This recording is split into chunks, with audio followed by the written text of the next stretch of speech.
Hello, welcome to another live stream with me, Christian Rauchenwald, on this, I think we have a Wednesday. I hope you all had a great start into the new week. As always, before we jump into things, let me get the usual disclaimer out of the way first. Everything that I share in this live stream / video is my personal opinion and in no way financial or professional advice of any kind. You should always do your own research, consult certified professionals, and make your own decisions.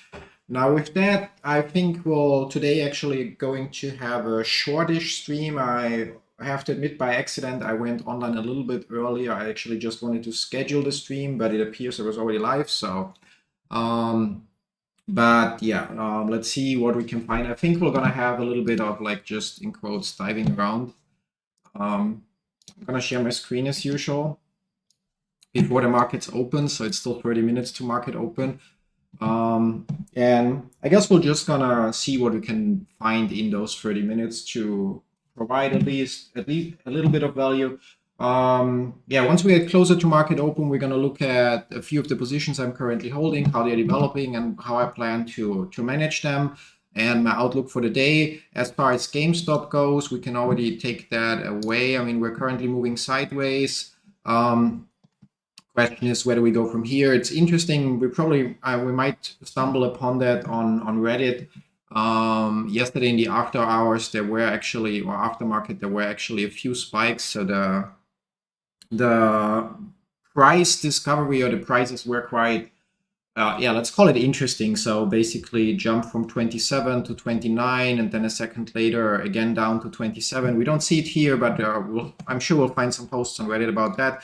Yeah, so as I said, let's see how we can fill the 30 minutes till then. Yeah, so yeah, as you know, I'm trading the so-called wheel, although I'm doing it mostly on GameStop because the premiums are high and I don't mind ending up with shares. If you are looking into selling out cash secured puts, so there is the question like what would be yeah, what would be good stocks to start with. The problem there is, in my opinion, you either pick stocks like popular for wheeling would be Ford, for example, and now we have half an hour to market open, so we don't see the prices here anymore, but we can look into option strat. By the way, all the tools that I'm using, so the broker I'm using, the charting software I'm using, and all the other tools that I'm regularly using, you can find in the description down below. If we go on option strat and we say, okay, cash secured put, and we look at Ford, for example, and we would say, okay, we sell yeah, let's say even weekly expiration. You can see that Ford is right now at $12. So selling a $10 cash secured put, for example, there's not even volume there. $10.50 would pay. Sorry, that's buying. Yeah. So remove, sell.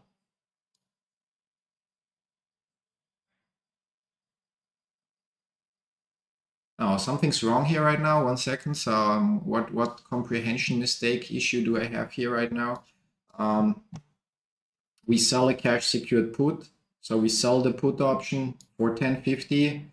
We should get a net credit. Yeah. So how is it?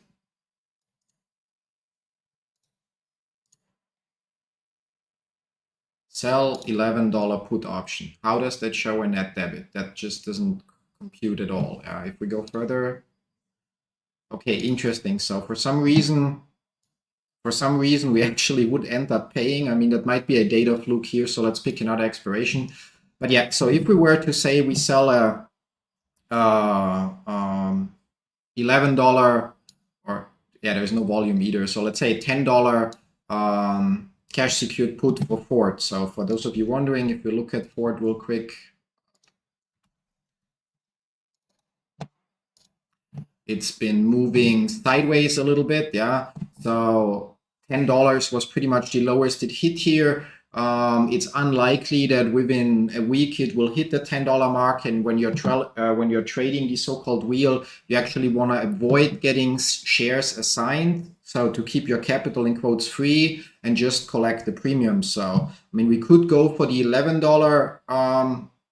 Yeah, it would also work. We see that it bounced here often enough at $11, so we could theoretically say, okay, we sell the $11 cash secured put, and we would get an astonishing $50 But if the stock drops below 11 or to 10.99 or lower, we would have to buy for $1,100. So that means we would get a little bit more than 1% in premium for 37 days. Yeah, so, and that is because the implied volatility, I'm not sure if it's shown somewhere, or here it is. Yeah, I mean, here's a slider for it. Yeah, but because the volatility for Ford is relatively low, which also affects the premiums. Yeah, which means on one hand, you could pick stocks that are relatively stable, and therefore, you have a higher chance that you don't get the stock assigned. You can also consider that based on the chance of profit, where it says 90% chance of profit, so 90% chance that the price will stay above your strike price. And you pick a low delta, which also is in your favor in that case, yeah. But the premium is gonna suck, yeah. On the other end of that spectrum, we could look up stocks with the highest implied volatility, and we see that GameStop would actually lead that right now. But since we're focusing on GameStop so much, let's pick something else. So like Nikola, so electric car manufacturer, where the former CEO was prosecuted and I think even convicted of, because he pretty much is just running or was running a fraud business. Not sure if the business turned into something legitimate by now, but we'll see. So NKLA. So if we look at NKLA, Nikola, then we can see that right now it trades at 50 cents. Okay, there is like no real option market for us because we don't have any strike prices that are lower. So never mind. Yeah, then take Plug, whatever they are doing. So something with probably solar power. So they are trading at $3. And if we, for the same 37-day expiration, would sell the $3 put, we can see we get a $22 net credit. Okay, that's like also, but there's no volume, so the prices might be a little different. That's like tricky. Okay, I think we're gonna be forced to switch to GameStop. Yeah, so like there should be volume. No, there is also no volume. Okay, July 19th would have more volume. Okay, let's try that for Plug. Okay, there we have volume. So okay, there we get $8, but our capital requirement would be only $250. So if the stock falls below 2.50, we would have to buy for $250 and get 100 shares, but we would get $8 in return, which would then be 1% would be $2.50. So a little bit more than 3% return in 44 days. Now we're gonna check Ford again for the 44 days just to be on the same thing. So there are like some weird expirations, but we can see that there the premium's also a little bit higher. And if we say we take the 982, okay, for the 982, so that we're below the 10 or 1082, we would get an astonishing $6. That's 0.5% of our collateral. So on one hand, you could pick stocks that move little, where you then have in quotes a higher certainty. So here it would say chance of profit, so that we're right that it will not fall below 1082, 87%. Whereas on the other hand, you could, oh no, Plug was the other one we had. On the other hand, you can pick stock with a higher volatility, and you see that the chance of profit is lower. In this case, it estimates it at 70%, but your payout is also higher. Yeah? So, but the chance is you would end up with the shares in more cases than not. Yeah? Just a second. Just need to do something real quick on the other screen.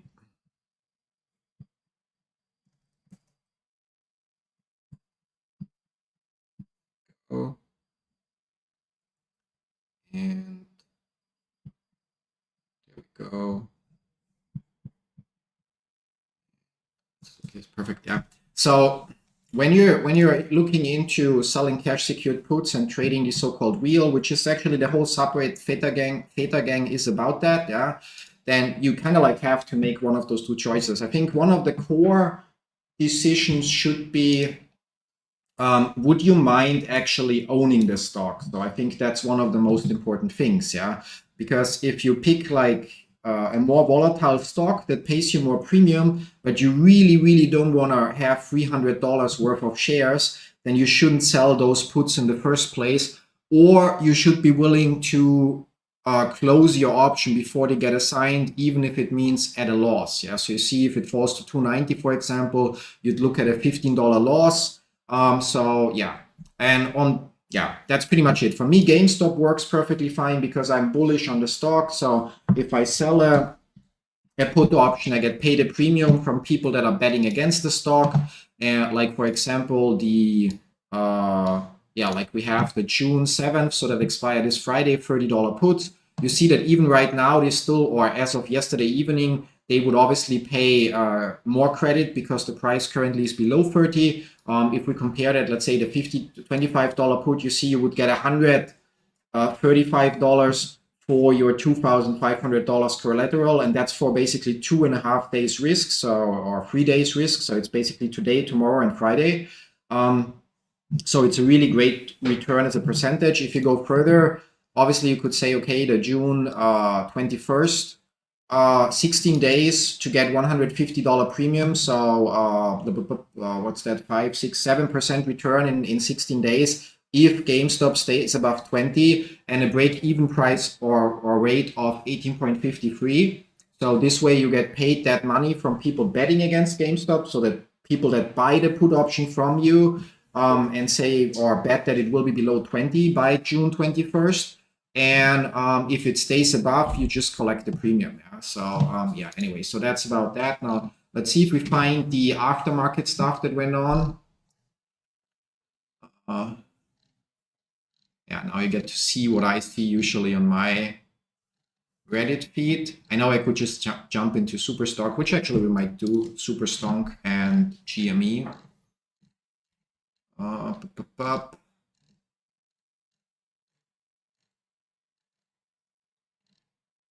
Where is there? There we go. So there was the latest YOLO update, blah, blah, blah. Let's see if we can find some of the aftermarket action.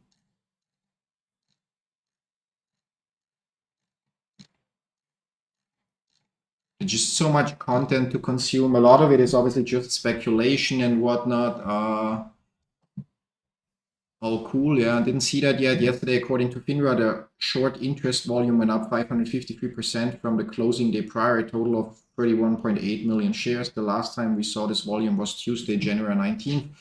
Yeah, we all know what happened 9 days later. It's curious we're going to see, or it's going to be interesting. It's especially going to be interesting to see with GameStop earnings on the 11th. I know yesterday I said that they would be today because Interactive Brokers sent out the information that it would be today after earnings, but they apparently just didn't update the data on their end, and that automated email was sent out even though earnings on the 11th. So let's check.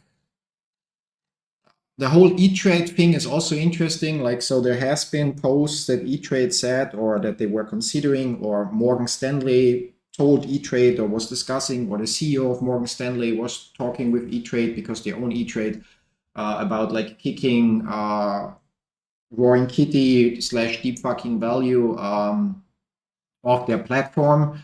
However, from what I've seen, there is no official announcement from them. There's just some weird article that says people familiar with the matter, or sources familiar with the matter. So there is no official statement whatsoever about E-Trade ever saying that. So I would consider it as just like noise and ignore it until there would be something official. Blah, blah, blah.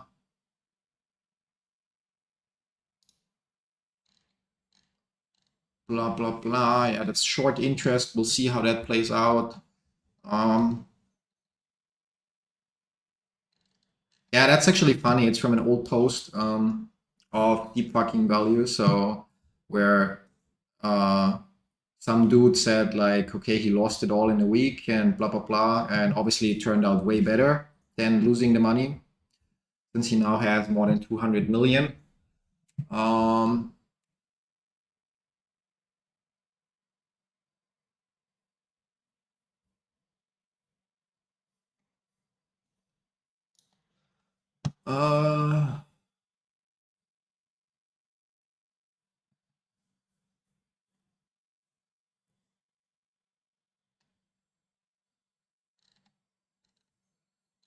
Let's see.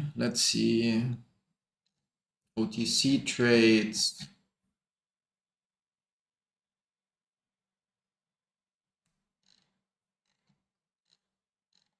Mm-hmm.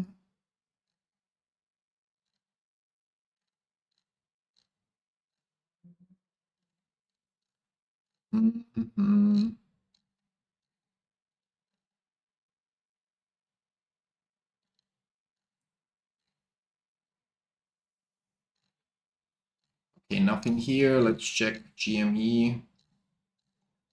I'm sure you can find some aftermarket charts. I mean, I saw the post earlier, so they should all still be here.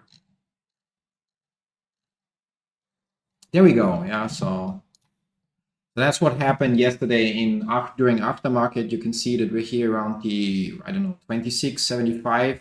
Then it spiked up to close to or 28.75 and then or almost 29 and then down and then it went up further and then it spiked up again and down in the next candle and up and down and so on. I don't think that that is like normal. I mean, there's obviously lower volume in after hour or during the after hours, but I don't think those in quotes $2 jumps are normal, or $1 something jumps per share are normal.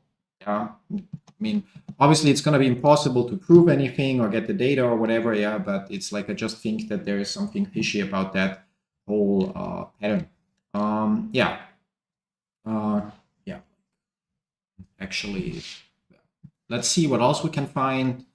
Yeah, I mean, there's the same. So interesting that on Superstonk we don't see much of that. And on GME, it's one of the, or it's on the more visible side or end. Okay, so 13 minutes till market open. Let's see.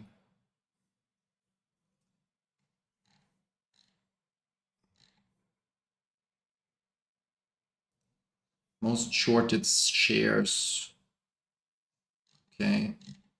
I think one of the issues in doing proper research is actually finding accurate information about the shorted shares. I mean, obviously, because the data is self-reported from what we know, or from what I know. But additionally, like FINRA only updates their stats like once per month. They have some data feeds with daily data at the end of market close, but even that they mentioned that certain exchanges are not reporting it, so they don't have that data included.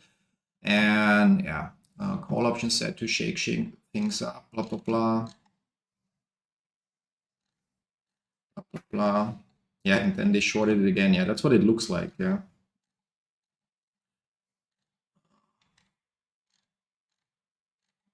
It's going to be interesting to see how Deep Fucking Value is going to manage his massive $20 call option position.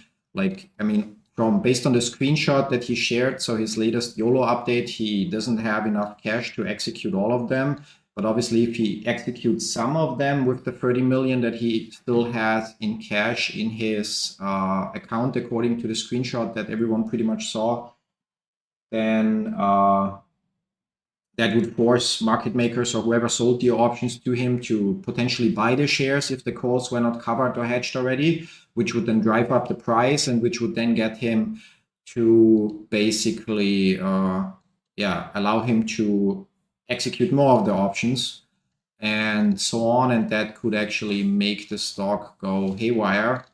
Yeah, so sorry for the noise in case you are actually can close the window here. So. And also while I adjust the desk.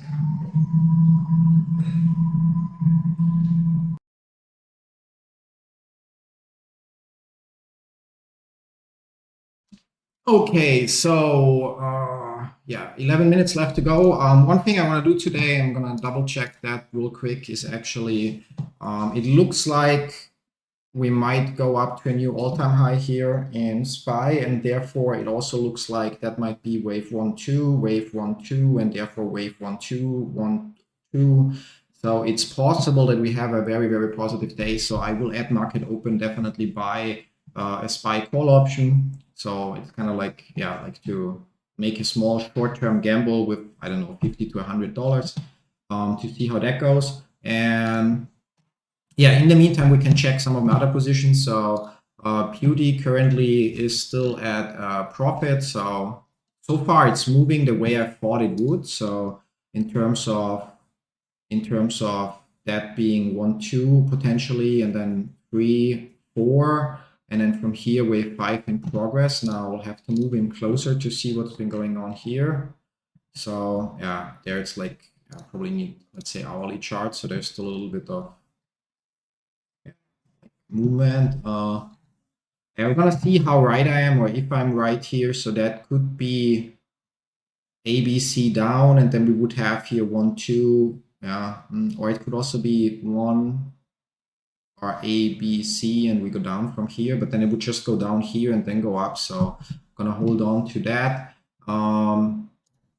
Yeah, my CRKN stake is still at a $50 loss. We will see if we break through here, or if we actually, we already go lower here. What's the low here? 820, and here where the low was 821. Yeah, so actually we already need to adjust that.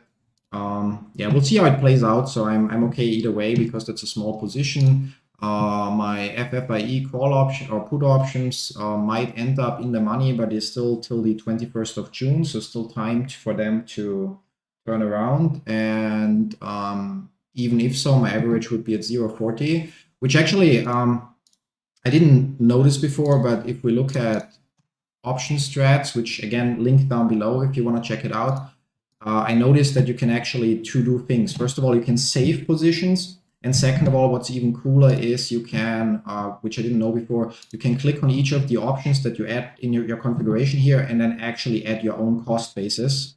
So, and quantity to, so if you later look at the same option, again, it doesn't use the today's right now or the current data, but it still uses the data what you paid for the option to provide you with an actual feedback. Yeah. So you can see like as of yesterday, yeah, as of now, there is no data because options market opens also in 8 minutes. But as of yesterday, the positions were still in profit. The break-even price for that thing is like $24.97. So even if we go slightly below, it's not really a big issue because then I can sell covered calls. And yeah, and so if we look at the FFIE, yeah, so short puts, those are both combines that I have, and we can see my average or my break-even price is 42 cents. So yeah, so as long as we stay about 42 cents, I'm able to just sell whatever shares I get assigned and still end up with a minor profit. But if we fall, so at the end of expiration or at the end of the contract, so here, but if we fall below 42, we can see I have at worst, or yeah, like depending on how far we go, like a $20 loss or so on the trade, which is also okay. So can't always win. So that about the question is if that is ABC, if I'm right with the pattern and that turns into 1, 2, 3, then I could be fine. Or if that's some different pattern or no pattern at all, yeah, and we just go down and I lose the trade. Now, then GWAF, obviously after the split, I already mentioned yesterday that as of this moment here, the pattern became invalid, but the position is so small that I'm just holding it and see what happens. The reverse split wasn't really a great idea. Now they went down after the reverse split, and now yesterday they went a little bit up. Today they're also a little bit up, but we'll see how it goes. So, I mean, if I lose 50 or 60 or $80 here, it's like not the end of the world. Hood I was looking at because some other people shared it. I think there's still upside for it to 25, potentially $32. So I think that here would be some kind of 1, 2, 3 in progress. Yeah, so 3 not finished. So, but that's wave, or might be 3 finished, and that's then, no, wait, that bigger thing we have here is based on this wave 3, 4, 5. So that would potentially be then 1, 2, and then 3 should come here, 4, 5. So I think Hood might go to 33. I have an alert for 25 to check if we have 5 waves finished here, because then I would actually buy put options or sell call options. No, selling calls is a dumb idea. The risk is higher. So, but buy put options or 1 or 2 put options depending on the price. Which obviously the closer to the strike price we get, the higher the premium I receive for the put option. So I can then sell not premium receive. No, like the closer to the strike price we get, the cheaper, for example, the $26 put option would be, or that would be in the money, but or $24 put option. NEO also, yeah, we expect this to somehow be ABC. If that happens, we could then enter around the $5 mark, for example, with a long option. So again, here it would be more expensive, but if it goes down here, the option becomes cheaper. PK, yeah, that option. I mean, I paid $19 for the call option here for the 1750, but its expiration in June.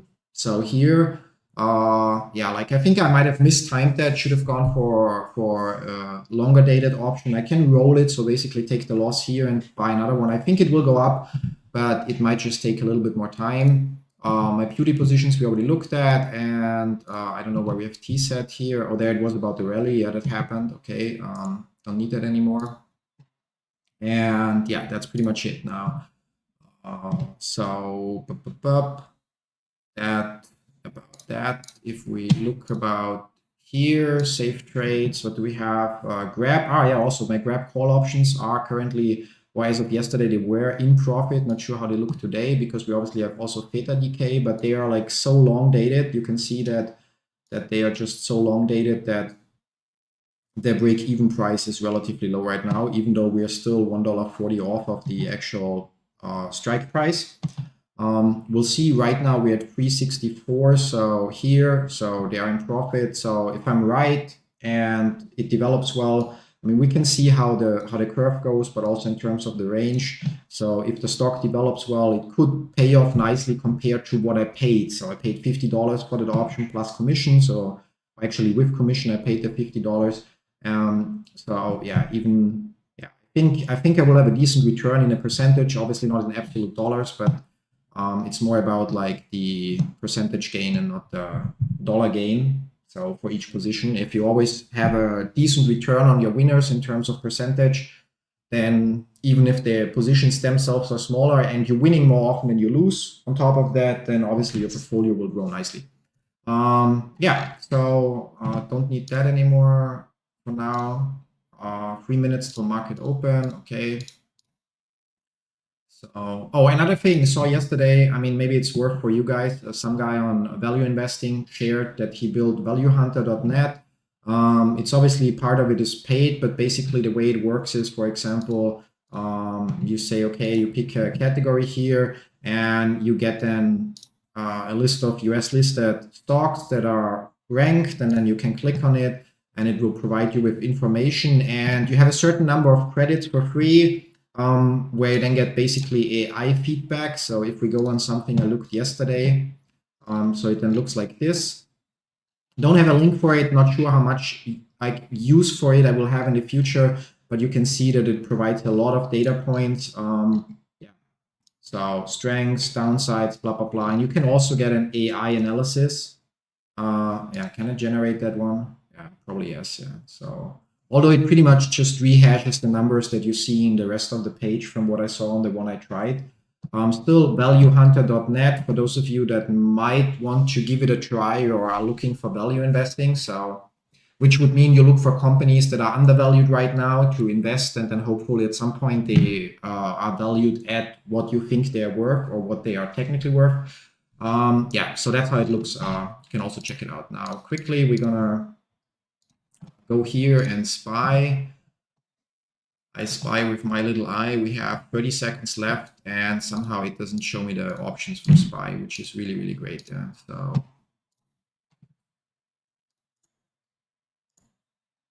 delete row.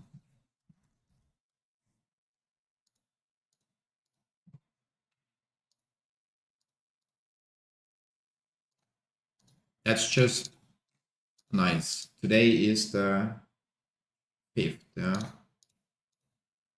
And market's open and I don't see options for SPY, and I want to buy an option for SPY. Like, are you shitting me?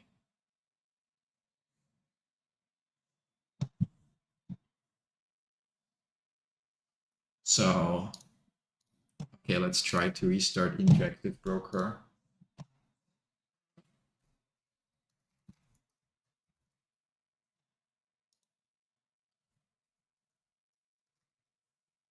Yeah.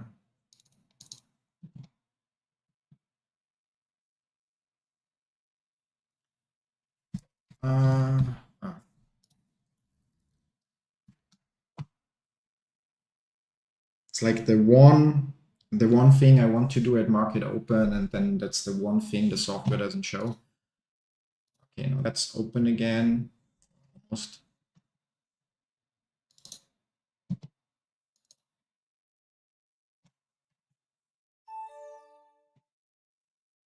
So, okay, that's now flashing. Okay, SPY.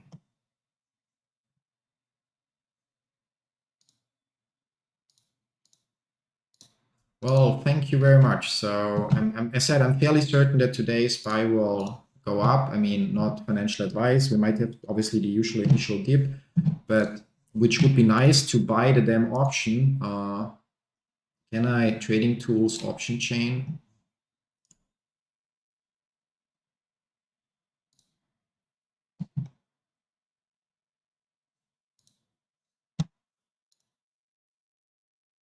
Like seriously, SPX?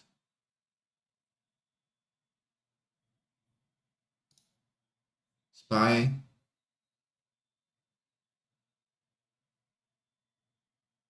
Nothing. Great, great. Yeah, really, really great. Super nice. Yeah. So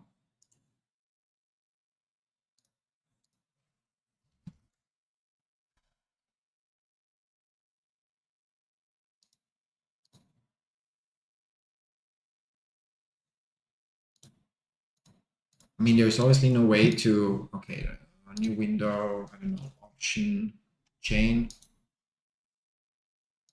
No.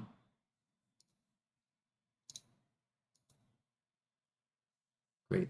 Right. No, I don't want to write options. I want to buy it.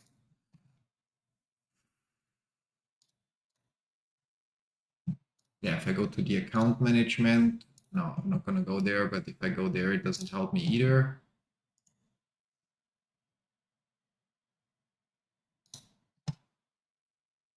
What's the book trader? Okay, that's just that. That doesn't help me with getting options. Okay, so.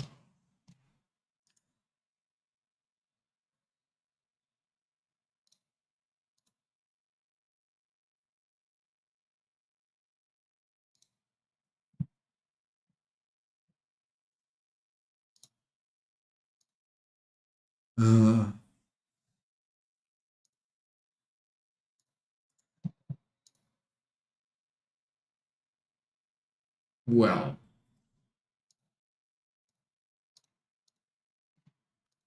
Oh, it might just, yeah, no, it had, of course, that's the reason. I don't know why it reset that. Okay, so now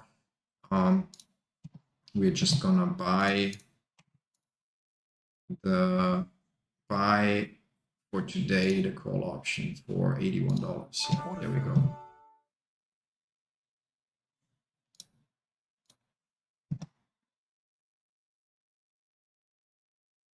And it executed, which is then here. Now I just have to enter that on Theta Gang, which is the tool that I'm buy long call expiration today, strike price 531, quantity 1, and we paid 0.816. Trade. Then I'll have to check my profile real quick there. If I expiration, okay, that's the only one that I have now. And then for the 31 call, I paid 0.816. I have one call, so, and I can now, so 0.816. I can now save that trade and I'm gonna circle back here. So that's the option now. So depending on the move, I mean, obviously we don't expect a 5% move, but we can see if we end up at expiration at, for example, 33 or so, it already pays off decent. So if I'm right, then we'll go up. It will most likely end up in profit. If I'm wrong and it will go down, like the $80 are not that much of a risk. I mean, well, it's obviously, so the downside of, hi Olga, sorry, didn't see your messages, yeah. Try XSP, I trade XSP, only don't have that much cash margin. Oh, there are also some alerts here, BNet. Gonna check that out in a second, yeah. XSP I have here, yeah. Are the options also cheaper or not? No, like it's similar. So where's the difference? So like, call me uneducated, but where's the difference? So if we should have both here, XSP, buy.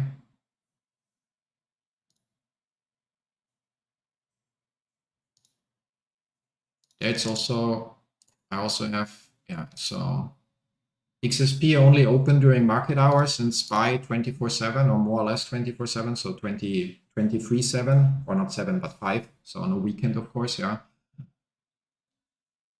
I think in general, so I mean, it obviously depends. With options, you have the issue if you're wrong, you lose. So if you buy options, you have the issue if you're wrong, you lose the premium, so you have 100% loss. On the other hand, if you're right, you also achieve decent payouts. So, and then considering betting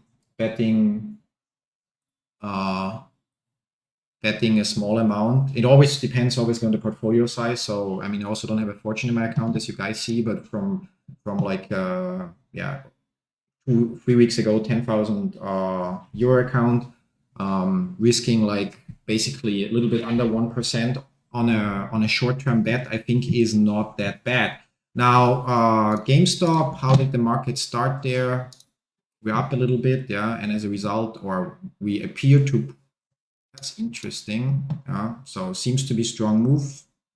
I mean, relatively strong on the 1 minute chart. Oh, we also see the after hour, or part of the after hour. Or that's actually pre-market fuckery in quotes. Yeah. Yeah, I will stay on 50 minutes here.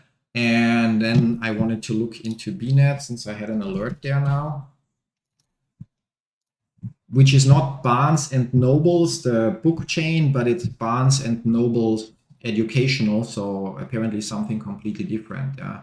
Now, personally, I think that we may be finished here with the ABC pattern. So from the looks of it, it would fit as like A, B, C. We're also exactly on the 38.2 retracement. Are there options for that? So yes, there are. Okay. Now, if that were the case, so if we are finished here with an ABC pattern, I'm gonna move that one or get rid of that one. If we're finished here with an ABC pattern, we would expect it to start to go up from here. And then we would expect it obviously to reach the 0.50, which is not too far away, but we still would have to consider, yeah, probably July 0.50 buy. Okay, we're gonna analyze that in option strat. So duplicate that. Long call, BNet. If we buy the 0.50 call option for July, how would the payout be depending on the movement? Is it 34?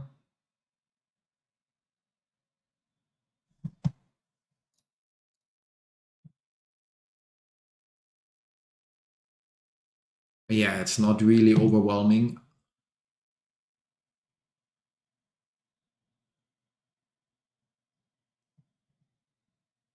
So unless I buy more,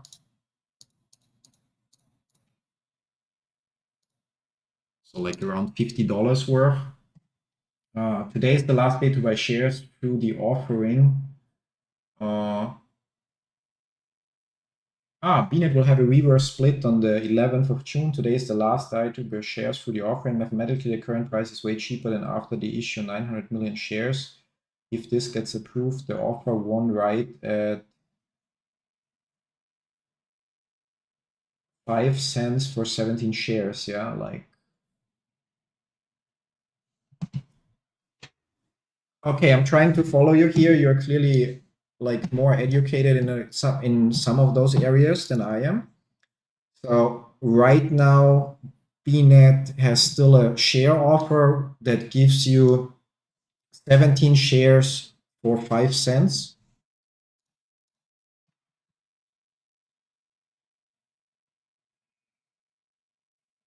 And on the other hand, they'll have a reverse split on the 11th.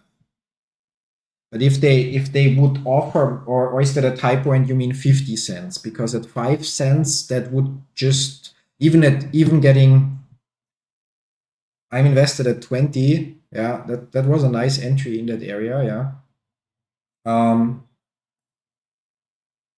But yeah, I don't follow, I don't compute here because okay, but what 17 times? Yeah, but you still would get one share for 5 cents, or like, I mean, what am I missing here? Yeah, so which would make sense because that would then mean that's the value they are selling at. Yeah, so down here.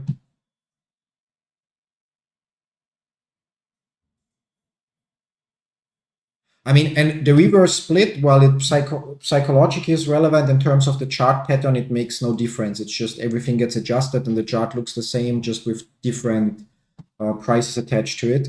But it's usually a negative move. You need to buy 17 shares at 5 cents. Yeah.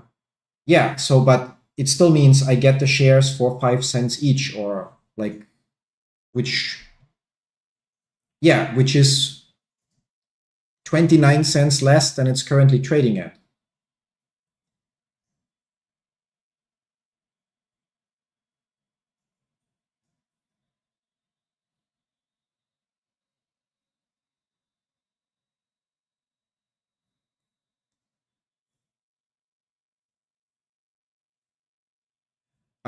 Yeah, like I think the issue that I'm having here is when you say for one right, yeah.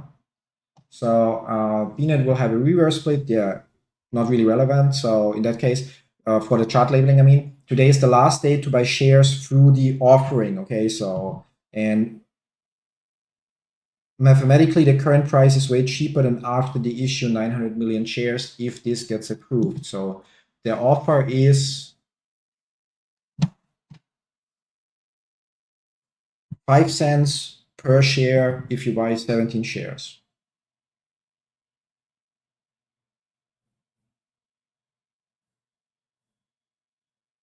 What do you mean for one right? So if I buy 17 shares at 5 cents, which I obviously, but if I were to buy 17 shares at 5 cents, I get the right to do what? So maybe we'll get, sorry that you'll have to type it out. Yeah.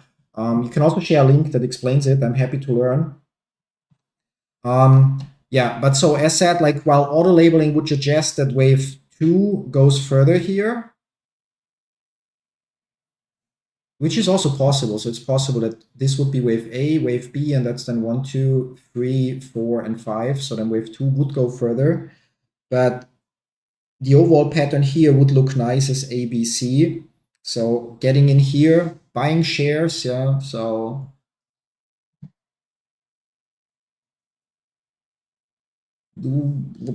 could buy, if I throw $100 at it, I could buy 300 shares. Yeah, it's not a lot, but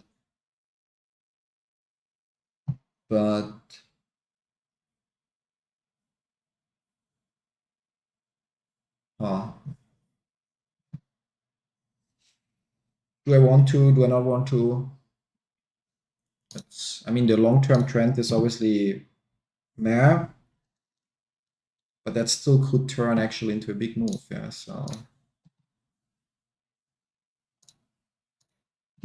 yeah, we're gonna buy some shares. So so here BNet. So because the option play here, unless I pick a long dated, so if I pick January 25, but then the option also costs not much more apparently. Yeah. Oh no, then what's happening here now? Like, meaning that after the dilution and reverse stock splitting, price needs to be $5 to see a profit on those shares. Okay, yeah. Meaning if the stock is at 91, hypothetical, divided by 17.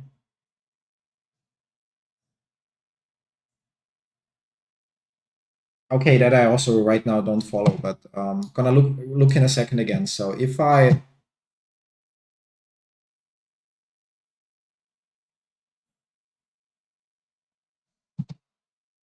seriously, like, I don't get any.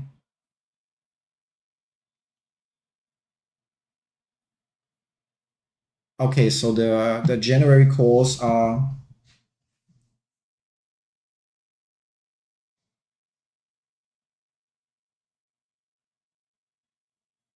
okay, but that is because it's considering the reverse split. Yeah. Anyway, we're gonna buy. Let's check how much would be $100 would be 270. So we buy 250 shares. I think the pattern holds. Actually, let's go with half. No, let's go with 100 for the beginning, because if the wave still goes further, nah, never mind. Let's go for 250, so I don't have to look at that. So at the mid price, so for $39, yeah, there we go. So now we own 250 shares. Okay, so there's still the option that that will not get approved, and then there will be technically no dilution, which would actually be bullish then or so, because then there is no dilution and therefore the stock would increase in value. So 1 second, just have to enter that trade as well. Open, add another trade, BNet,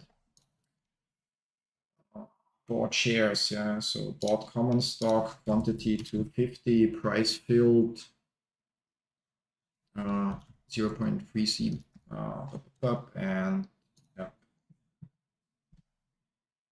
yeah, but that's what they achieve with the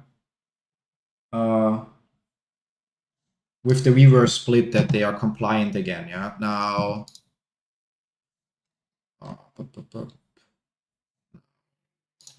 that I don't need to add here. So okay, we don't go with options here, but we hold a few shares. So either the pattern turns out right, which means we would from here, if we zoom out, basically that would potentially only be wave 1, and then that's wave 2, or yeah, weekly is a little bit too much. So that would be 1, 2, 3, 4, 5 for wave 1, that's wave 2, and from here we would then slowly get our wave 3 and would potentially turn yeah, like a decent profit. If that would be wave 1, so if it is, yeah, always can be wrong, then profit target would be the first one at the $5 to $12 mark, and the one that we most often hit for wave 3 would actually be up here, which seems ridiculous, but we're also looking, yeah, it wouldn't happen in like a week or whatever, so that probably would take time. Yeah, it's always hard to say because we don't have a longer history, and the initial history since the IPO, I assume that was the IPO. So like the data we have available doesn't really provide a huge pattern. There's just one pattern that looks like an Elliott Wave pattern, and we'll see if it's right or not, given enough time. Yeah. So here we're gonna go on GME. There we go. That's what we like to see. I'm gonna zoom out a little bit so that doesn't. Yeah, let's put into context. And I'm gonna check on the messages. So yeah, so we have that needs to be above 1. My speculation is GameStop will be involved eventually. In what way? Through immersion. Okay. So should have read for buying. That I read on. So I don't know the why. So you said buying EMMR, for example. I never understood why EMMR would give $50 million. So I don't know that either, but I read, I recall faintly that I read a post about that. Yeah, so let's check them out.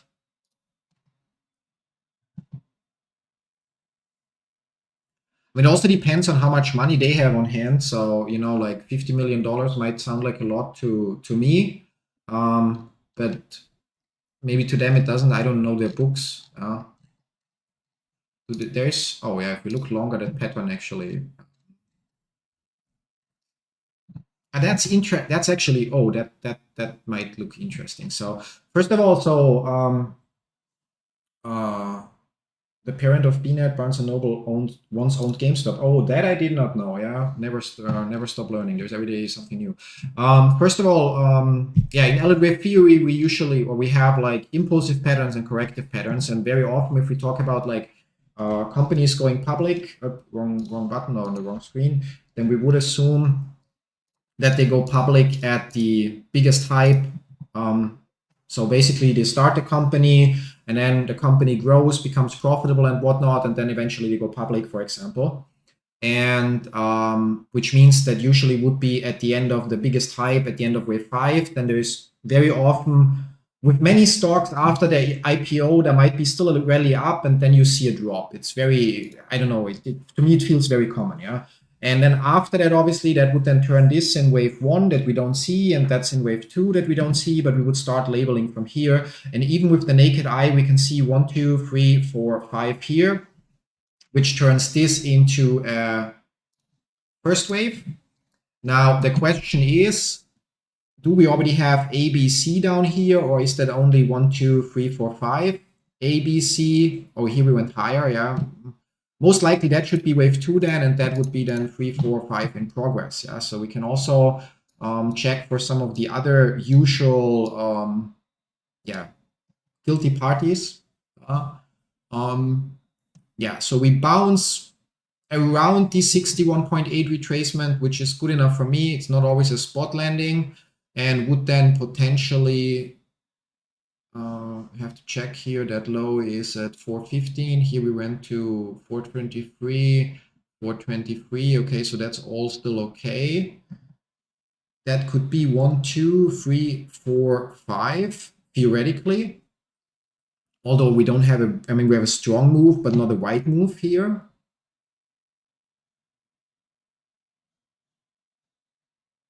Especially since we went higher here. So that would be the next wave 1.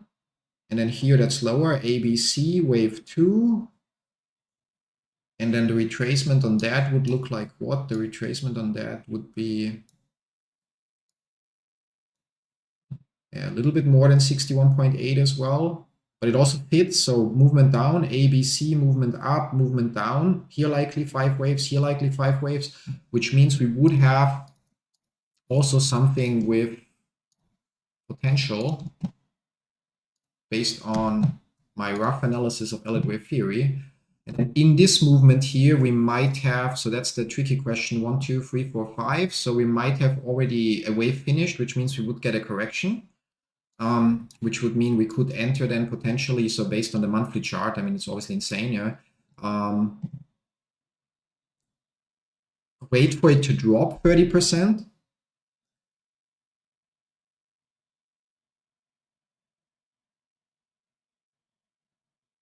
The long-term outlook, but that would be based on the monthly chart, would obviously much higher if we throw in expansion here. So if we throw an expansion here, I mean, we can see that there would be a lot of upside even to the first profit targets that very often, but not always. So a third wave would have to hit.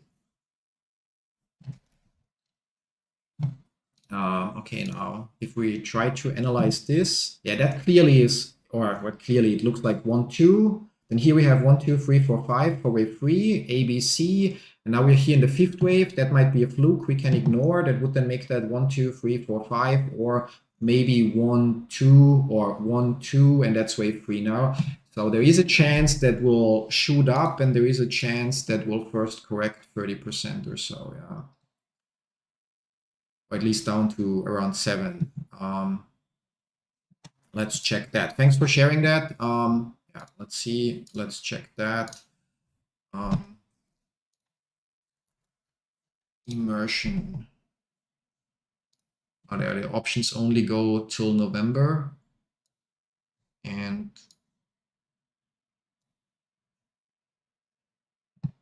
$100.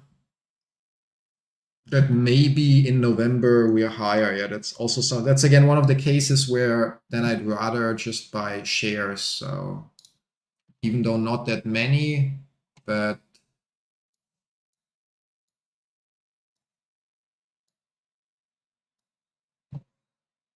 and expansion.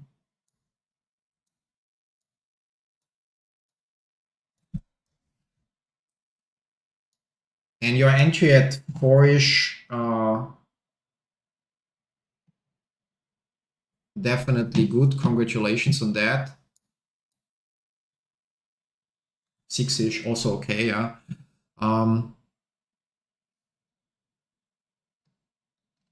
I don't want to spend too much time on small investments. So, and since I want to focus on obviously making my money with option premiums for now and be more focused on GameStop, especially because of the high premiums. I don't want to try to label it out too detailed, would also bring some risk. But like the way I see it right now, if we look from the monthly chart, as we did before, so we would have potentially 1, 2, and that could turn into a 3.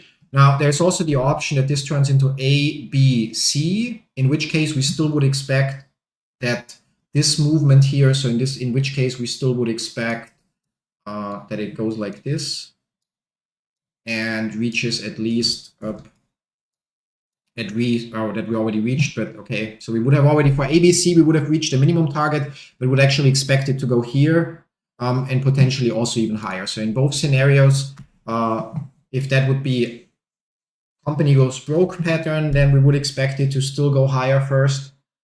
I trade them privately. Like I'm looking. So we just moved to Germany 2 years ago, surprisingly, because my wife and I were living in Kiev, and then we visited my brother in Germany and woke up the next morning in the hotel and figured out that Russia invaded and then we cannot go back.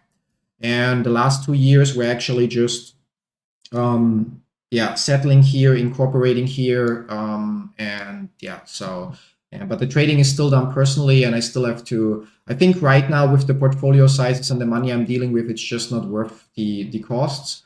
But I've looked into it. It makes sense from what I've read so far if you pretty much buy and hold stocks because you can reduce the taxes on your profits.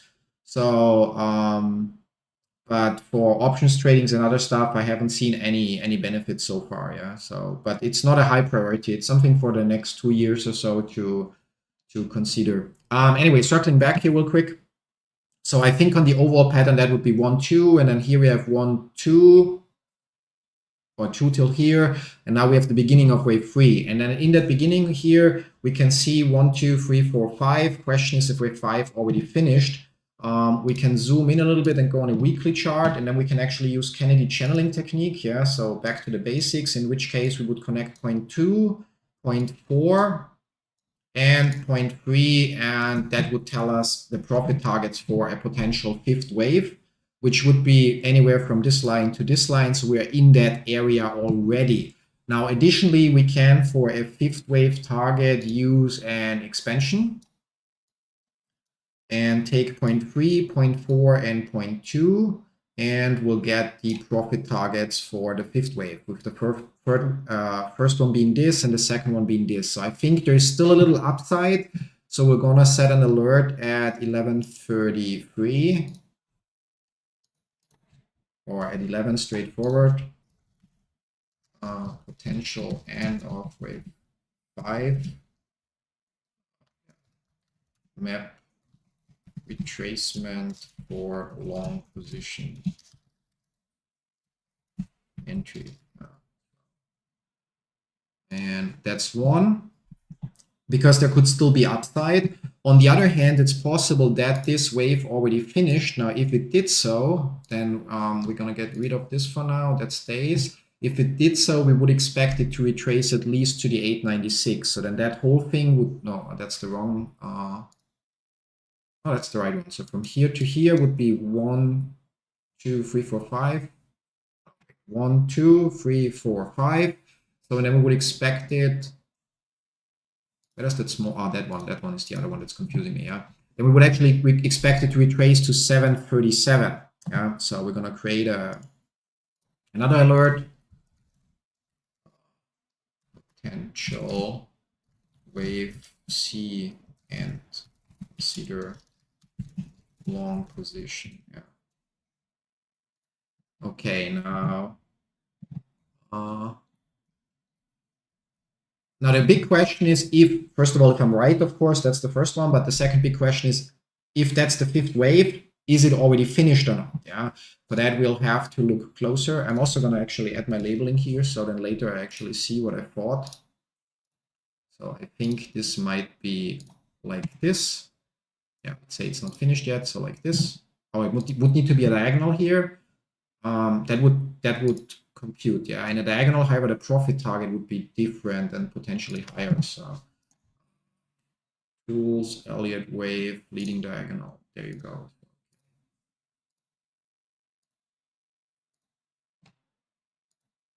Okay, now if we zoom in further on a daily chart, that could be wave 1, wave 2. We ignore that spike because it's, yeah, like just too short. Not sure if I can ignore it though, but we're gonna ignore it for now. So if that is wave 1 here, our wave 3 target would be exactly the 261. Okay, so then wave 5 hasn't finished yet. So then that would be wave 1, wave 2, and that would be in some way wave 3. And we'll get a bounce from here, and that bounce actually should take us, again, just my opinion, not financial advice, should take us down to 871. So we're gonna at 9 set an alert. Trade, not trade, set alert, yeah, at 9. So trade alert. Potential wave 4 end. So we're gonna wait a little bit because it's a 10% difference, so it's like not that much, yeah. So it could also be that it's a smaller correction just of this wave. So I think I'm just gonna buy like 5 or 6 shares for $50 here. If we trigger that alert, I can validate again if maybe that wave now completed and get new levels for potential retracements. And if we, however, retrace here, I can check if it's visually an ABC pattern, so a corrective pattern or not. And if it checks out, enter here. If it is more likely like an impulse pattern down, I would consider a bigger correction that might even take us down here. So I'm just going to have to label this as 1, 2, and that would be 3, and potentially we say 4, and then, but it's not within the range of wave 2. I don't know what you're complaining about.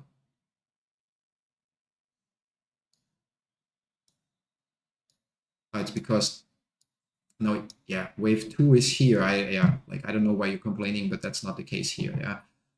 Yeah, maybe because orthodox range, because we have those fluke things here. Yeah, so if we go here, it's fine. Yeah, so here it's a warning, and here it says error. Yeah, but that's fine. Okay, so now the chart looks nice. Nobody knows anymore what anything means with all those lines on it, but yeah, that's pretty much it. So we're gonna buy for $50 today, or roughly 5 shares. So that was what I am.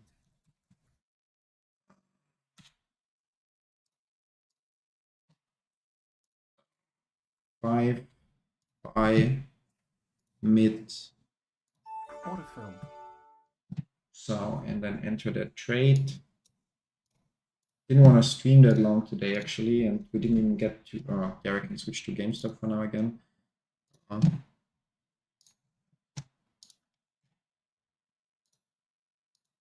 Actually not, because I have to add that IMMR quantity 5, and we paid 9,871.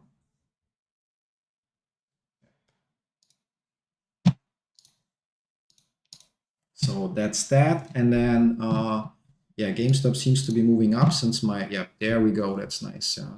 Also ended up buying a share yesterday.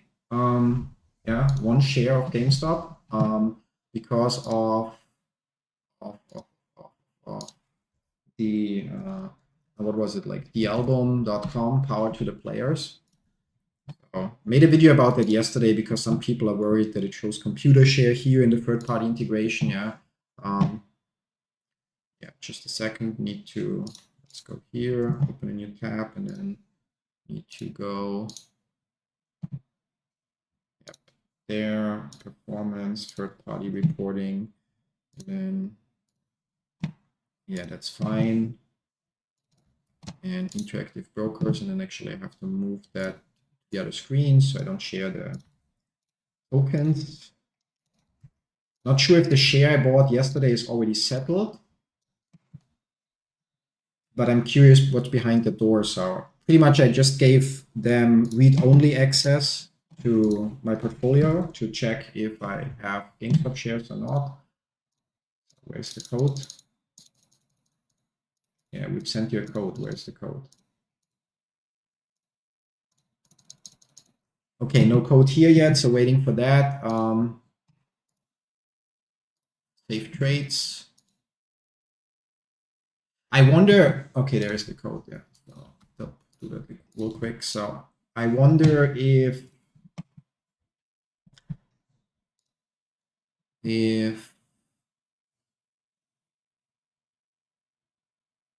verified holder, yeah, you on the list for real now. Okay, cool. So I'll get an email, yeah, about whatever they have there. So I wonder if I should hold my.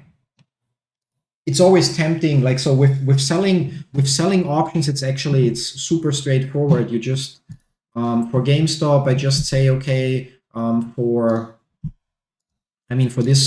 this Friday, it's obviously not that expensive anymore, but basically I just say, okay, I would be willing to, or let's say for next Friday, I would be willing to buy 100 shares at $25. So I just sell that option and get $270 premium paid. If we fall below, so be it, and I get the shares. If we go above it, or if we stay above it, I pocketed the money, which is like 10% return on the money that I'm willing to invest, which also means my average would already be lower. So instead of at 25, it would be at 22.50, for example, or 22.30, and super easy. But on the other hand, with buying options, like with the GameStop $100 call options that I have, it's obviously a different story. So right now they're at a minimum profit, yeah, because obviously would go very far for them to be in profit at the end. However, right now the curve looks different. So I'm wondering, if I close them at a small profit, it's not only the small profit, but it's also that I paid $122 for each option, which means I get those $122 back plus whatever profit I make. On the other hand, if GameStop takes off, then I'm missing out on a lot of potential profit. So for example, if the earnings trigger something on the 11th, they're 11th, and GameStop even just goes to $60, it's already pretty much like a better deal than selling closing the call options for break even. I think I'm gonna hold them, but it's something where obviously the decay over time is a huge factor. So the longer I hold them, the higher GameStop has to get for them to be in profit. But on the other hand, they were part of a play that I made earlier, which was, oh no, I don't have it here anymore. But the play was basically something like this. So if we replicate that, but instead of for June 21st, let's say for July 19th, that I sold the, let's say the 25 put option, but on the other end bought the 100 call option, so that in the end I still got paid $300 something, actually $430 per option, because I got paid more for the put option than what I paid for the call option myself.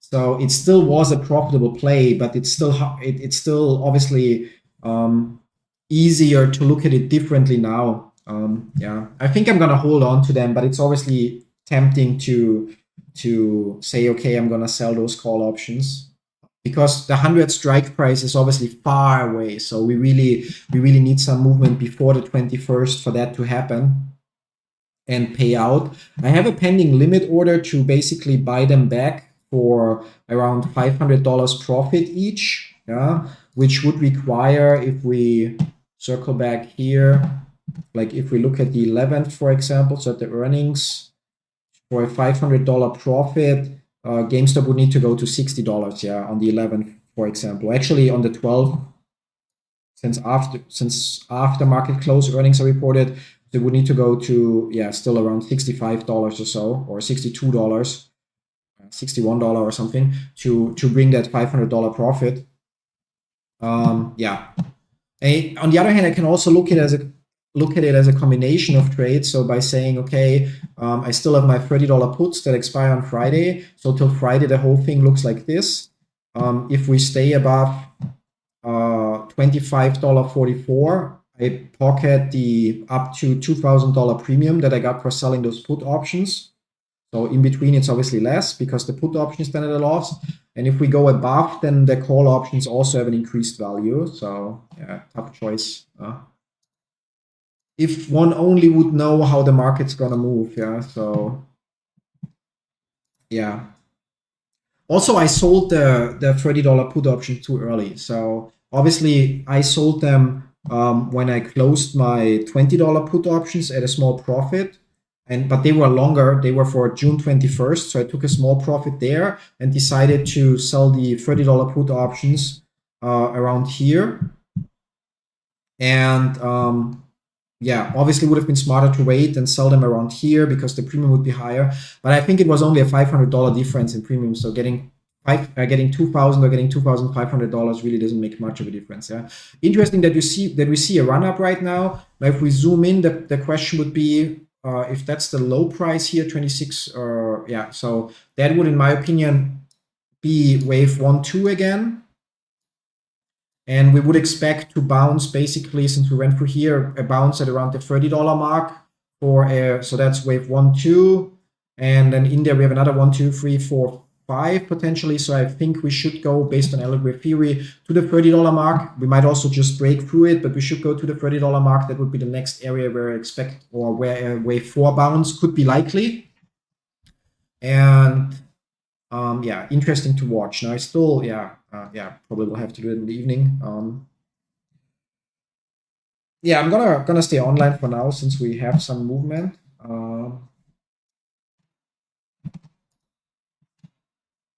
How does that look for today? Yeah, not a bad return. Actually, I'm quite happy with my. Is there anyway my account number visible? Just trying to make sure that it's not.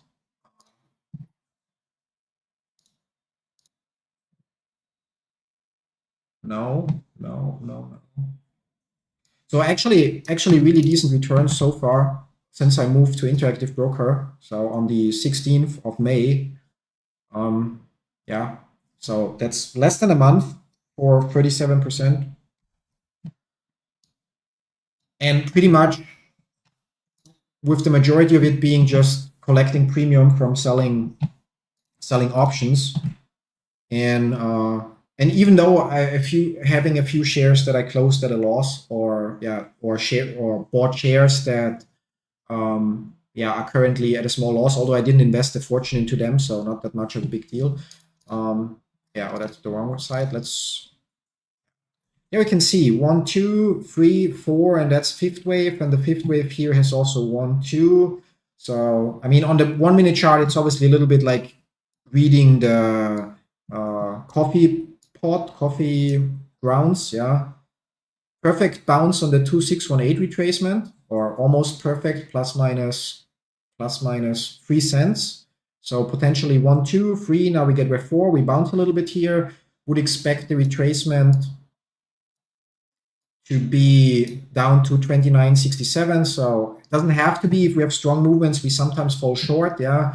So, but that this develops now as an ABC, and then we get wave 5 here, and that wave 5 would then be based on the bigger pattern that we labeled here to the to finally touch that fully. So I think, or we might even go through, and then in the fifth wave, basically, no, actually, let's zoom in again. Let's check what would be our wave 5 tar. 1, 2, 3, 4, and then expansion. And the retracement. So depending on how far we correct here. So, okay, look, possible that this is ABC and we are done right here, or it's possible that the ABC will get a little bit bigger. But if we were to turn around here, we actually would expect wave 5 to break through the 30 mark that we had from the other pattern. So then the next stop would be 31 or 32 actually, 32.99 to, or 31.99 to 32 point something. Yeah. But from the looks of it, we may get the upside bounce here. Then I said first profit target would be 31.40 and second profit target 32.55, and that would fit with that area here. I'm curious if it plays out like this. Yeah, so I'm curious to see. It's so surprising. So, I mean, I really loved Elliott Wave Theory, and it's so surprising that just so often, I mean, ignoring Elliott Wave Theory even, so often if you have a move up and then a correction, and you then apply an extension, the next move up will bounce on the 2618 area or on 3618, or so like on one of those, 238, 2618. And at the same time, so often when you have a retracement, I mean, it will not always apply, and I don't know if it does here, so I didn't check, yeah. But when you have a retracement, it will retrace to either 38.2, 50, 61.8, or 78.6 and turn around there, yeah. So there's also the option where it's the, what's it then, 24, no, 23.4, no, 21.4, 31.4. Oh, 21.4. I'm like too stupid now. Yeah, 21.4. So that's around here. But like those are the most likely levels of the retracement to turn around. And then when you have a breakout, the most likely levels are the 61.8, 38.2, and the multiples of them. So for a bounce, for a correction in the other direction, yeah. We can also, we didn't check it now, but we can also check, for example, if we check here. Yeah, I mean, we almost exactly plus minus, so 27.36, 27.40, so plus minus 4 cents. It bounced then again, or it retraced 50% and went up again. Yeah, so it's just, I don't know. Hi, Xbugu, how you doing? Yeah, I don't know, Vita Ino, like not watching it, yeah, but YOLO everything into it. That's the way to go, yeah. So I'm actually, it's been a while since I looked at crypto, to be honest. Like I don't like trading it, but not because of the volatility or whatever, but mostly because of the tax implications. Because for stocks or so, I get decent exports that I can just give the accountant, and for crypto, the accounting is just such a pain in the ass. Yeah, so especially considering the, I don't know, 60 plus wallets and exchange accounts that Irina and I have combined. It's really, really, really, if I would have known that back then when I started with crypto, I probably would have never started. Like the accounting is just a nightmare. Yeah, I'm also fine. Like it's been a busy week. Actually, for the whole week, I already wanted to record a new video about Pi Network. But then on Tuesday, I forgot that our cleaning lady shows up and that I have my gaming stream in the morning. And then today in the morning, today I actually planned to record after lunch, but then what's it called? Our janitors, so from the house complex we live in, showed up with their huge lawnmowers and started to mow the lawn. And now the live stream for now is scheduled, and thankfully GameStop started moving and so on. So fingers crossed I'll get to record tomorrow. But yeah, I just invest from only app income and hope for the best. Yeah, I think that's the, yeah. I mean, I don't know. Like for us, we ended up investing our own money at some point as well. And unfortunately, with high dollar, yeah, that also went sour for us. I had a really bad situation there because during the week when Irina and I were driving from Germany to Kiev to clean out our apartment, that was the week when there was some uncertainty about US dollar tether, yeah. And being on the road, not being able to keep an eye on it, and we just from some other investment had, I don't know, like a small 5-digit amount in tether, and I didn't know what to do with it, but I didn't want to risk that I'm like a couple days busy with moving and cannot check the charts, and then I'm broke, in quotes, yeah. So we threw all of it or most of it into the Giga pool, and that obviously turned out super well, yeah. I don't even know how much we lost on high. I have no idea. I don't want to run the numbers. I know it's a loss, but yeah. And yeah, but that's how it went, yeah. So, but for other stuff, like as far as like trading goes or so, it's obviously also money we invested over time and then made some profits, made some losses, took a lot of additional risk last year. So was trading with 20-time leverage, and that went well until it didn't. Although also withdrew a lot of money in between, so it's not as bad, but kind of like sucks when you make a bunch of profit just to see it all blown away. And yeah, and now moved everything to Interactive Broker, so better software, better integration, can trade options finally. So which there is actually something that I haven't considered before that's really cool. It's basically called trading the wheel.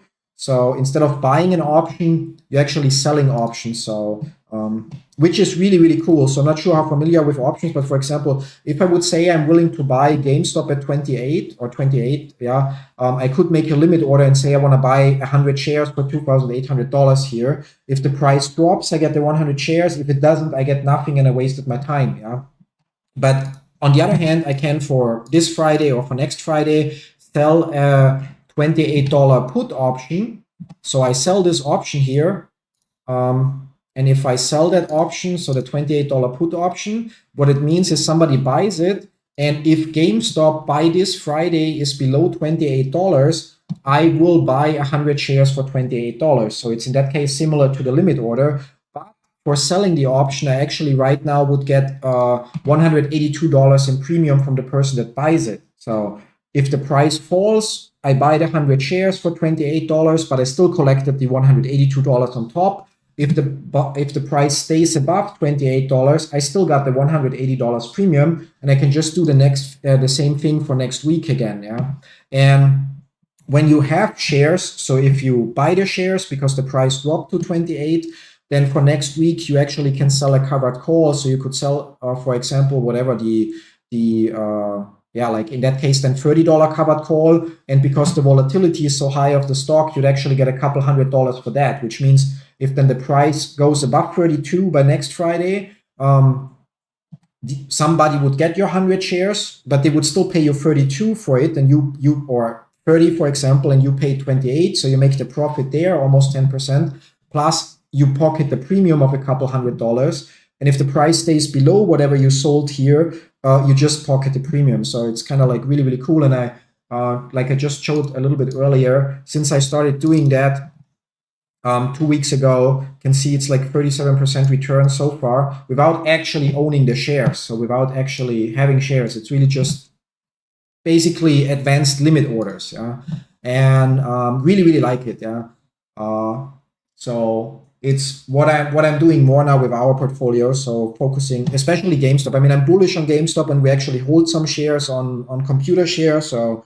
at the transfer agent for GameStop, and I hold one share that I bought yesterday here. So that's where the green bar here on the right comes from.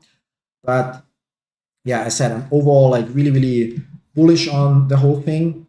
And yeah, gonna be interesting to see how it plays out. But yeah, instead of trading crypto and stuff like that, yeah, focusing more on managing our own portfolio, but also instead of investing bigly in buying shares and hoping I'm right with my analysis, doing it the other way around by selling put options to collect premium.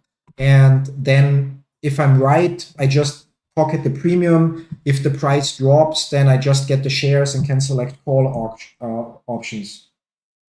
Seems a little bit complicated for me. I prefer investing and forgetting till it hits my target. Yeah, I mean, that also works, but it actually, the thing is like, it's technically not a lot of effort because you could, for example, I mean, one requirement is you have to have the money to buy 100 shares. Yeah, so so for Nvidia, for example, I couldn't do it because before they split the stock, it would mean I would need to have the money to buy like 100 shares, for example, at 1,190. So I would need almost $120,000 in the account.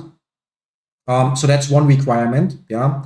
But other than that, like, it doesn't take a lot of effort because you can just on Monday, you can quickly check, okay, for this Friday, whatever, I believe GameStop will go up and will not be below 26 by the end of the week.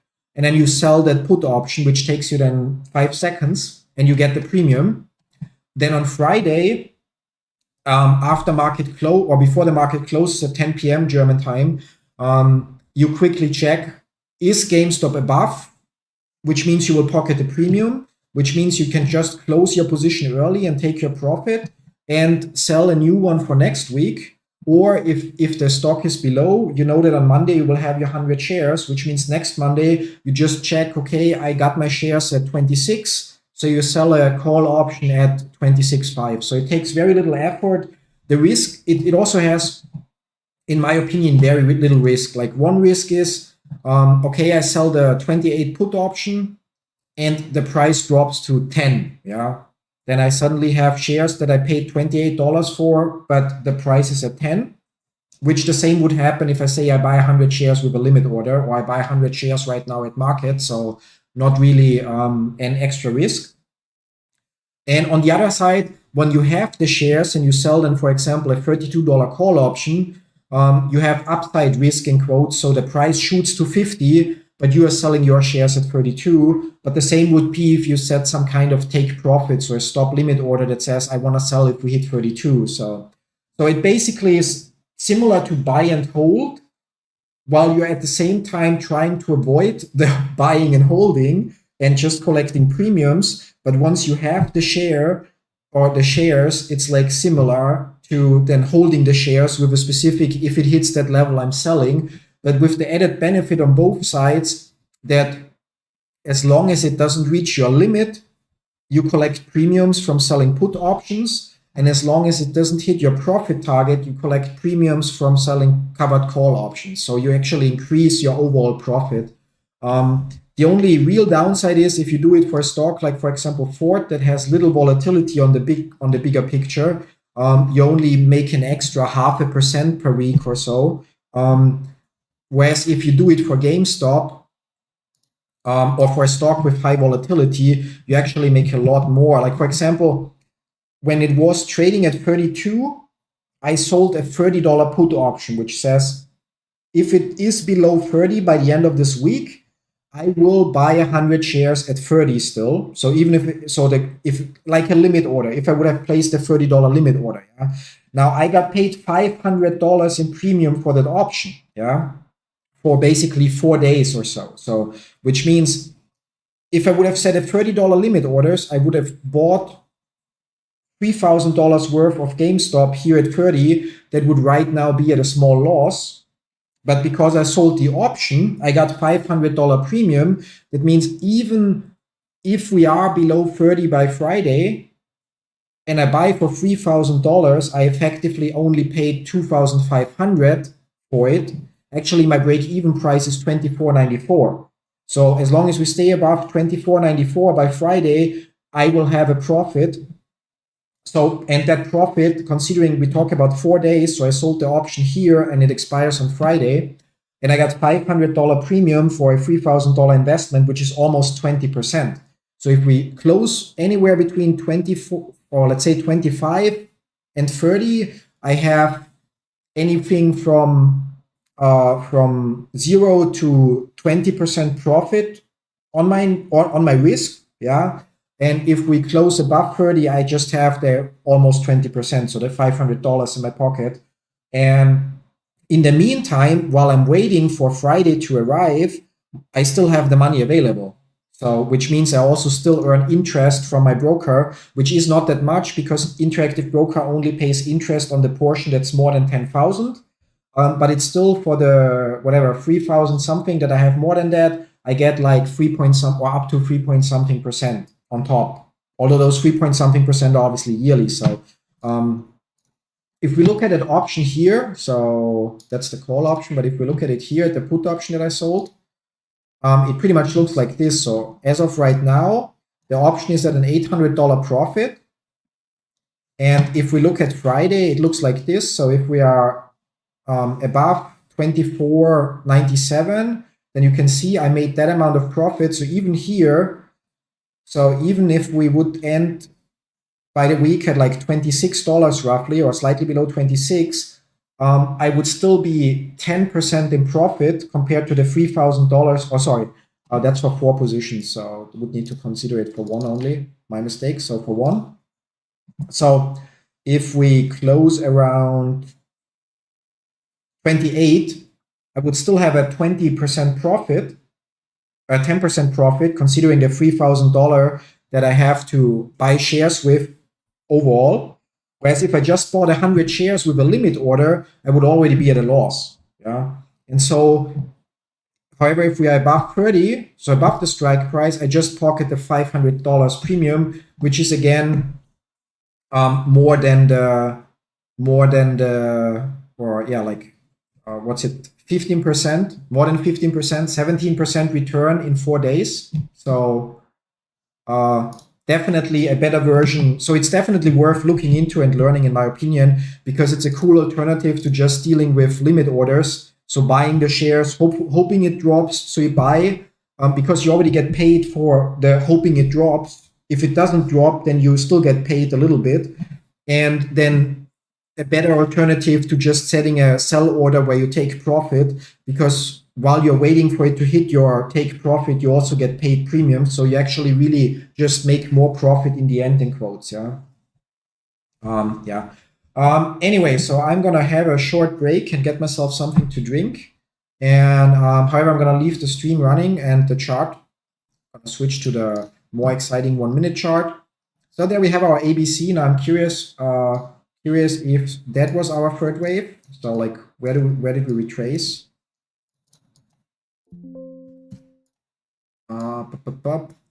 Yeah, perfect. 38.2 retracement. So bounced from here. Like I love Fibonacci's and Elliott Wave Theory. So that's likely 1, 2, 3, 4. No, that's wave 3 here. So that's third wave. So that was the third wave from this one. So 4, and then we should get wave 5. And our wave 5 target we're not gonna put there right now. Yeah. But anyway, short break. Be back in 5 minutes or so. So just muting the microphone. So.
Magic button back again.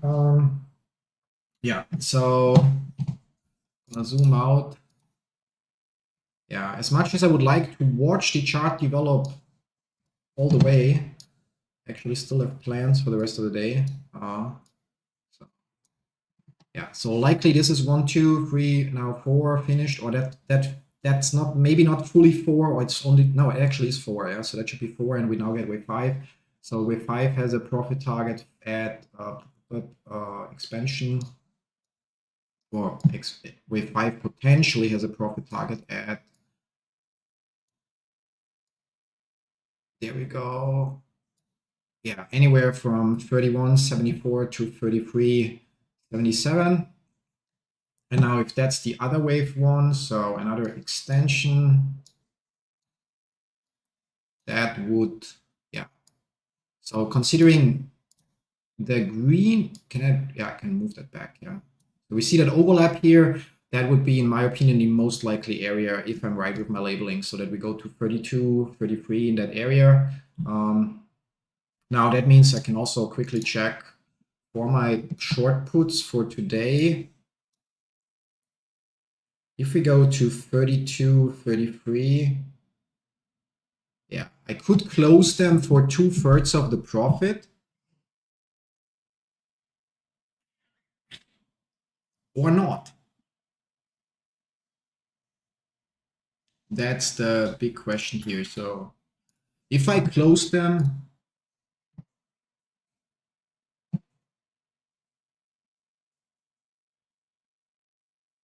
oh, I actually have the order to close them for roughly 2/3. So do I want to do that? Probably yes, yeah, probably still yes. And for the $100 long calls at 32, 33, yeah, they're still far away from what I would like. So, and the calls are really for if there is an explosion in quotes. So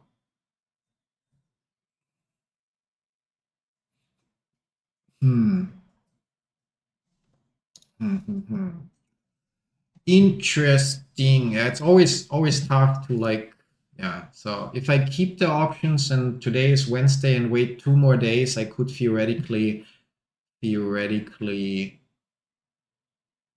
okay, I'll have to check that. So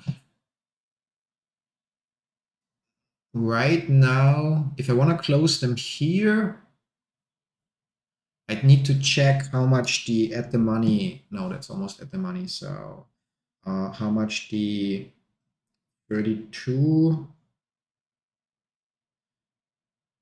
sorry, I have to check the ones for Friday. So brain stuck, yeah. So right now we are here-ish, and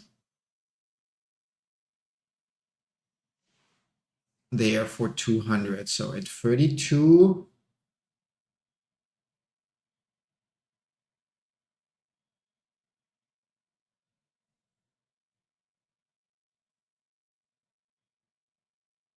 yeah, I'm actually gonna cancel that order. Order cancelled.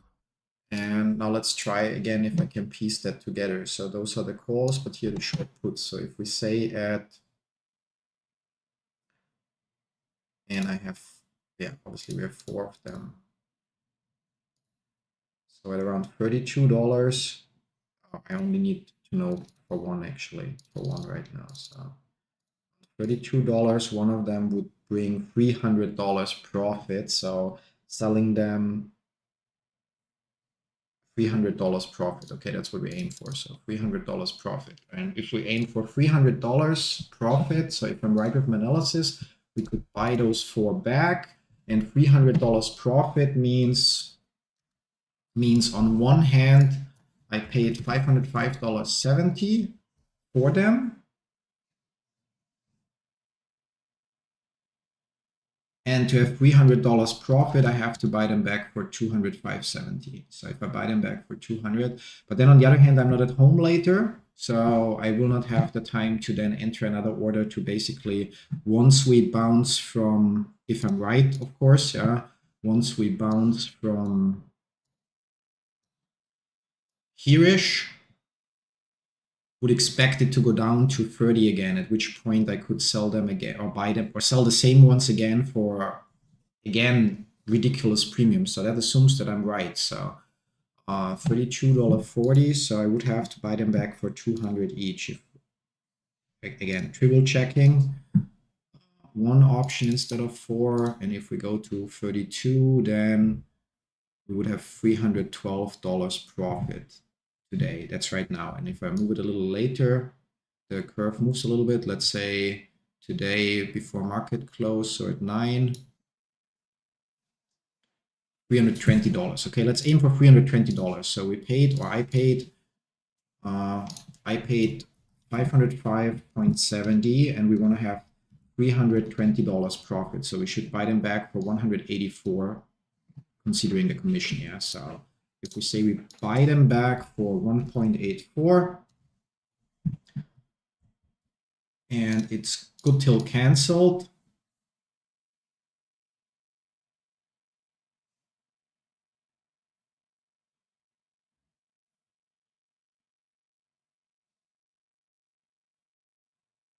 And then, okay, it doesn't get me much, because if we then go down again to 30, I could sell the new options for potentially what it's showing now. So for 235. So it actually, that play would potentially leave 184 profit here on the table, just to, if I'm right, make another $50 more. Yeah, so probably not worth it. So I'm not gonna sell them. I'm gonna hold them to expiration. So yeah, I think that's the right play here. And cool. Now there was something, or was there? I'm not sure. I'll check. Did I see some? Brain is fried. No, that's different. That's different. Okay, let's check if there's something. All of the top call option sellers combined do not have enough shares to satisfy. That's nice, yeah.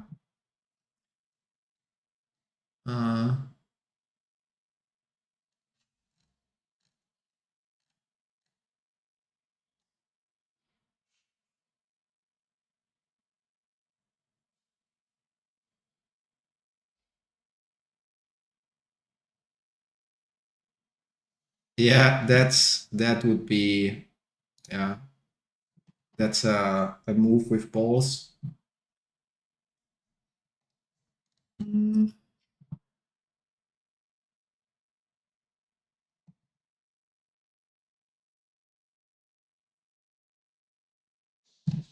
Okay, anyway, different stuff. Yeah, chart watching. I'm gonna go offline soon, so dinner is in like 10 minutes or so.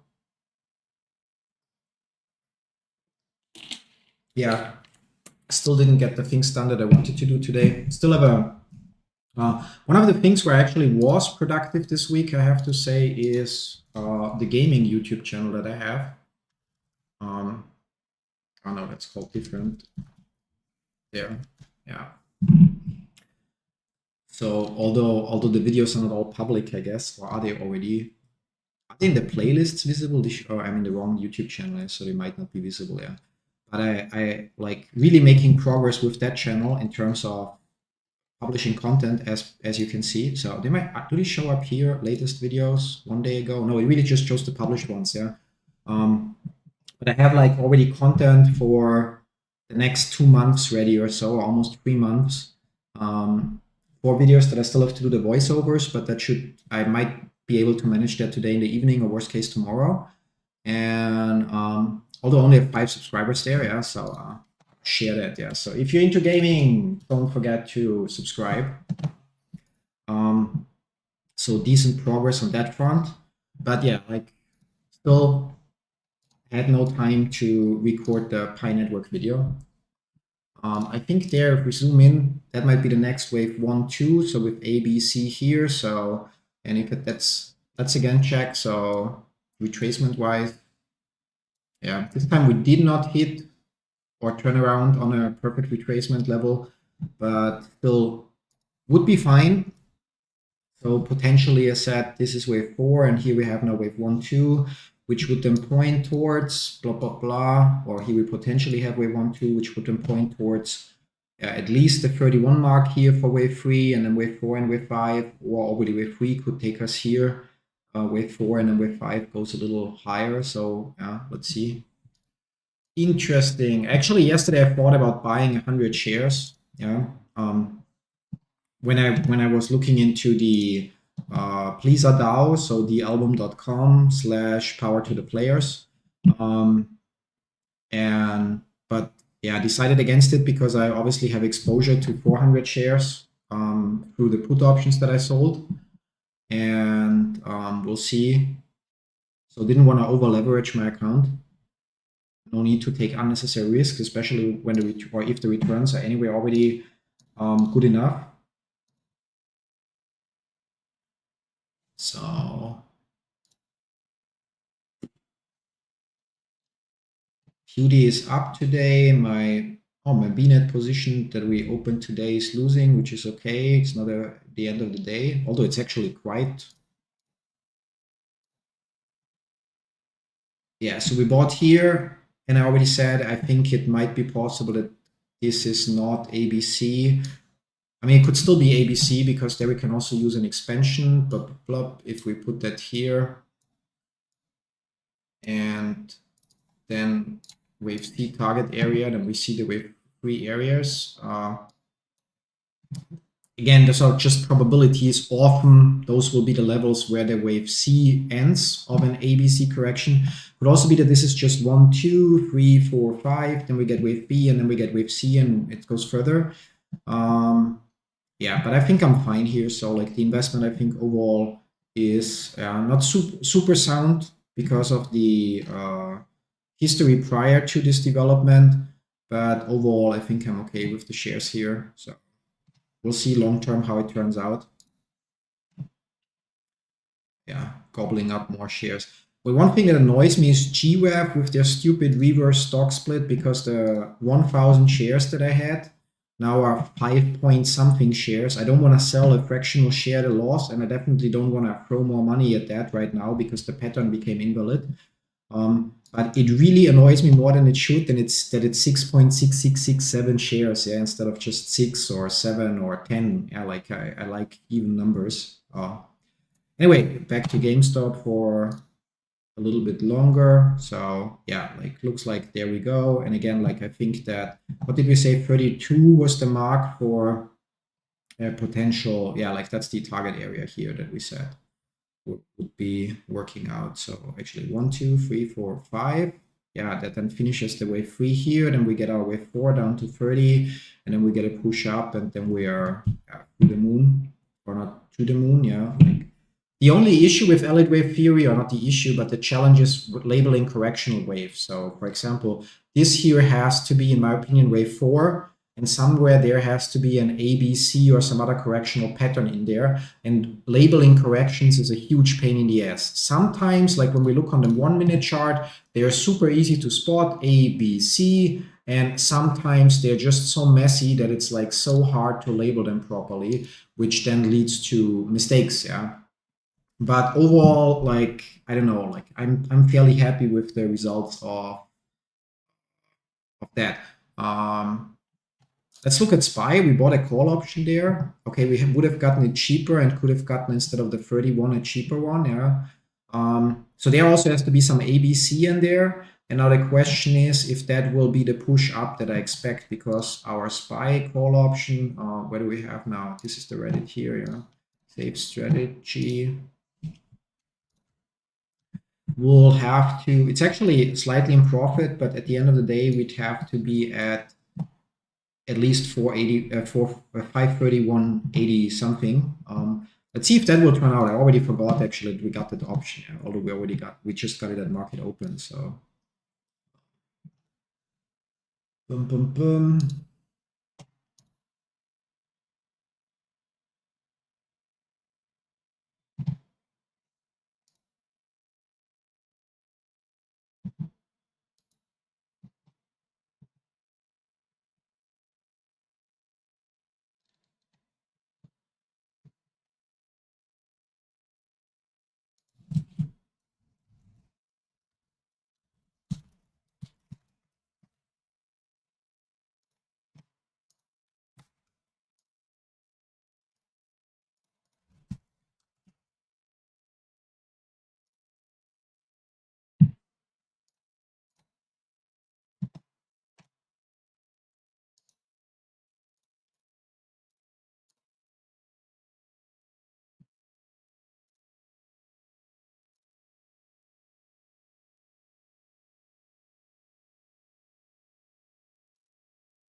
there are no Skype numbers for United States.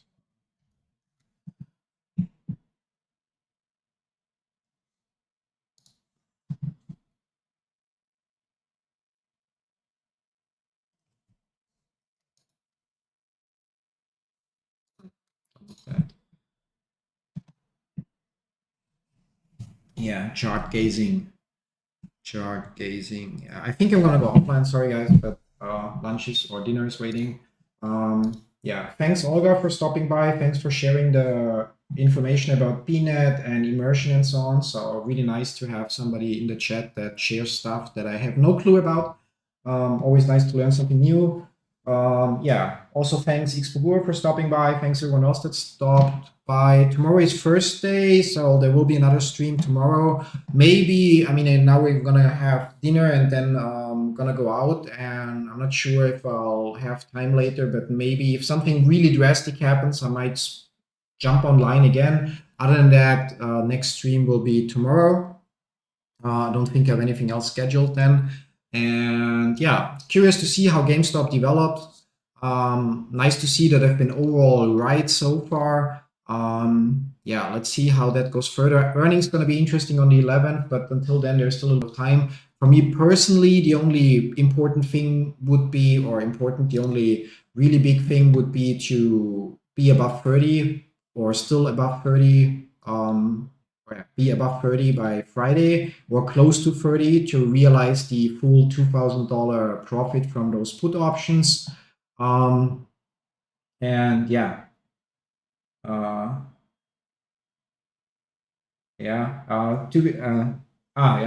already forgot das. Ich habe schon vergessen, dass du auch Deutsch sprichst. Ja. Seit wann bist du dann in Deutschland oder Österreich oder irgendwo anders im deutschsprachigen Raum, nehme ich mal an? Auch seit 22 oder schon länger. Falls nicht klar ist, also ich nehme an, es ist offensichtlich, aber ich bin nicht geborener Ukrainer, meine Frau ist Ukrainerin. Ja. Bin damals in die Ukraine gezogen, 2018 oder so, 2018, ja, als ich sie kennengelernt habe. Haben dann eine Zeit lang in Kharkiv gelebt und sind dann eben nach Kiew gezogen und dann eben plötzlich in Deutschland gelandet. Ja.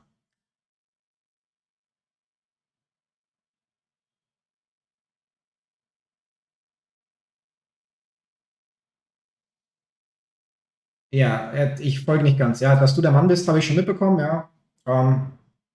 Du bist aus der Ukraine oder seid ihr beide aus der Ukraine? So. Und die Frau seit 2014, also nehme ich an, dass die irgendwo auf der Krim zu Hause ist oder war und dementsprechend damals abgehauen ist, als Russland da illegal einmarschiert ist. Die Familie meiner Frau ist auf der Krim, ja, es ist so ein bisschen problematisch. Ja.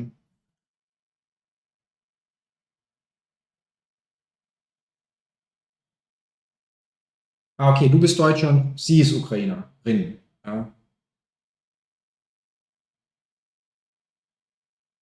Dann ist es ja eh gleich. Also. Aber ist ihr Account. So, oder? Olga Nazowski. Ja. So, Olga nehme ich an, ist ein weiblicher Name, zumindest für mich, ja. Sumi, ja. Ich bin ganz schlecht in Geografie, aber ja. Hast du dann auch mal in der Ukraine gelebt oder ist sie nach Deutschland, habt ihr euch hier kennengelernt? Beziehungsweise, I'm sorry, aber das müssen wir dann, da können wir dann, mittlerweile ist ja auch eingebürgert, Trump alles gewesen, ja. Ich meine, das haben wir noch nicht. Es wird bei uns ein bisschen spannender, weil ich ja österreichischer Staatsbürger bin und wir in Deutschland sind. Jetzt weiß ich nicht, wie das bei uns ist, aber für die nächsten paar Jahre hat sie ihre Aufenthaltsgenehmigung und dementsprechend ist ein großes Problem, ja. Gaming Nick, ja. Okay, ja. Spielst das Mädchen online. Ja. Ja, über Kharkiv, okay, näher an der russischen Grenze, ja. Ja, gut, anyway, ich gehe jetzt mal Abendessen. Danke fürs Vorbeischauen. So, thanks everyone for stopping by. I'm gonna have dinner now. See you all then maybe tomorrow in a stream, maybe in some other stream. And yeah, have a great day. And till next time, bye-bye.